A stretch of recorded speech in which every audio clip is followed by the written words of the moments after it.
থেকে বের হয়ে যায়, গিয়ে ওকে সেভ করার চেষ্টা করে যে কি হয়েছে, তারা কি চায়। এবং তাদের একই দাবি, গতকালকে যে রোগী মারা গেছে সেই ডাক্তারকে চাই।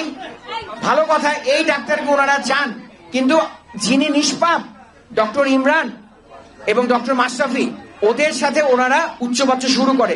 ডক্টর ইমরানকে একদম চারপাশ থেকে ঘিরে ধরে। এইটা দেখে আমি পাশে ক্যাথল্যাব ছিল, ক্যাথল্যাব থেকে আমি বের হয়ে যাই, গিয়ে ওদেরকে যথেষ্টভাবে বোঝানোর চেষ্টা করি।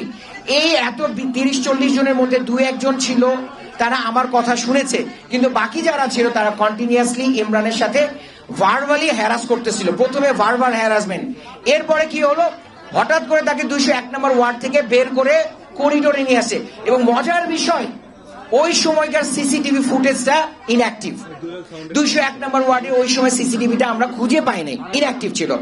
তাকে করিডোরে এনে 2-3 জন হঠাৎ করে তাকে পিছন দিকে লাথি মারা শুরু করে। এইটা দেখে অন্য যারা ছিল তাকে সবাই এলো পাতাড়ি মারা শুরু করে দেয়, এবং কয়েকজন মিলে আমাকে কর্ডন করে রেখে আমাকে ভার্বালি হ্যারাস করতে থাকে যে আমার পরিচয় কি, আমি কি গতকালকে রাত্রে ডিউটিতে ছিলাম কিনা, আমি কি রোগী খুন করেছি কিনা, মানে তাদের লেম্যান টার্মে যত কিছু বলা যায় সবই বলেছে। এবং ইমরানকে মারাত্মক ভাবে ওইখানে 201 নম্বর ওয়ার্ডে করিডোরে মেরেছে, এবং ওকে সেই 201 নম্বর ওয়ার্ড থেকে ডাইরেক্টর রুম, এটা একটা অনেক লম্বা পথ, প্রায় 250-300 মিটার, এই লম্বা পথ তাকে টেনে হেঁচড়ে তাকে এনেছে। ওই সময় আমি আমার department head professor Shafiqul Islam স্যারকে বলেছি, স্যার ইমরান মারা যাবে, ডাইরেক্টরকে জানান। আমি জাস্ট এই একটা কথাই বলেছি, আমি বলি নাই যে কি হয়েছে, আমি জাস্ট বলছি স্যার ইমরান মারা যাবে যদি কেউ না আসে। এইটা ছিল তখনকার হিট অফ দ্য মোমেন্ট। এবং সবচেয়ে দুঃখজনক বিষয় যে এই পেশেন্টটা মারা গিয়েছে, আমরা তার জন্য খুবই ব্যথিত, খুব ইয়াং একটা ছেলে। এই পেশেন্টটা প্রথমে কুর্মিটলা, আগের দিন রাত্রে মানে 30 তারিখ রাত্রে কুর্মিটলায় গিয়েছিল, বাইক অ্যাক্সিডেন্ট হয়ে কুর্মিটলা গিয়েছিল, ওখান থেকে রেফার হয়ে ঢাকা মেডিকেল এসে আননোন হিসেবে, that means there was no attendant.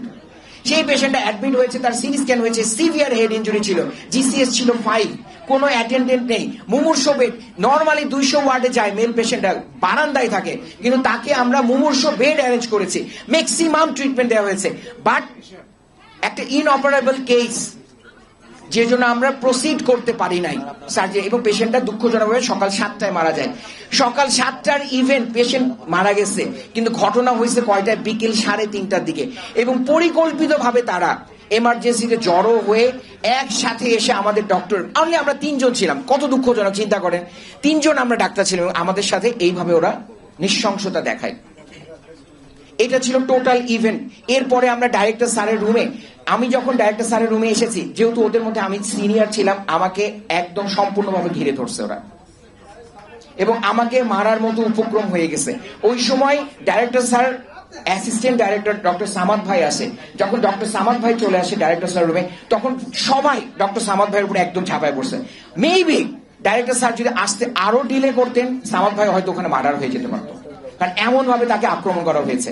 এবং আলটিমেটলি ডাইরেক্টর রুমে অনেক ঝামেলা হয়েছে, আমরা কনফারেন্স রুমে এসেছি, রাত্রে আলোচনা হয়েছে। এখানে একটা কথা বলে রাখি, ঢাকা মেডিকেল কলেজের সমন্বয়কের কত কিছু সমন্বয়কারী এখানে আছেন। গতকালকে যে স্টুডেন্টটা মারা গেছে, উনি Bangladesh university of business and technology, BUBT বলা হয়, বিইউবিটি স্টুডেন্ট।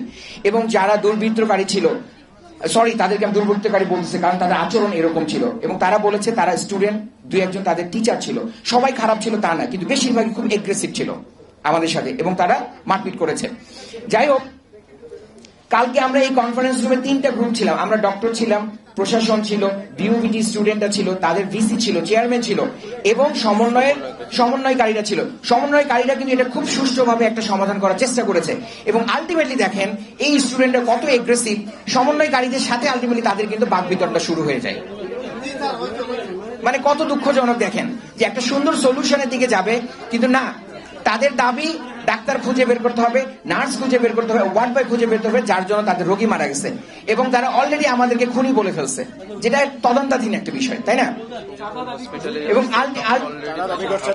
এবং আলটিমেটলি দেখেন, যখন বলা হয়েছে যে ডক্টরকে মারা হয়েছে, তাদের বিচার হবে, এইটা শোনার পরে কিন্তু ওই স্টুডেন্টরা, বিইউবিটি স্টুডেন্টরা আরো রেগে গেছে, এবং এইটা নিয়ে সমন্বয়কারী সহ আমাদের সাথে তাদের বাকবিতণ্ডা শুরু হয়ে যায় এই কনফারেন্স রুমে।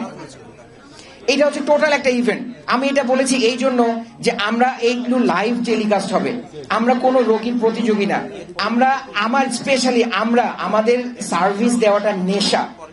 গত জুলাই মাসের 4 তারিখে যে ইনসিডেন্ট হয়েছে, 5 তারিখে ইনসিডেন্ট হয়েছে, সেখানে আমরা জীবনের ঝুঁকি নিয়ে আমরা আসছি।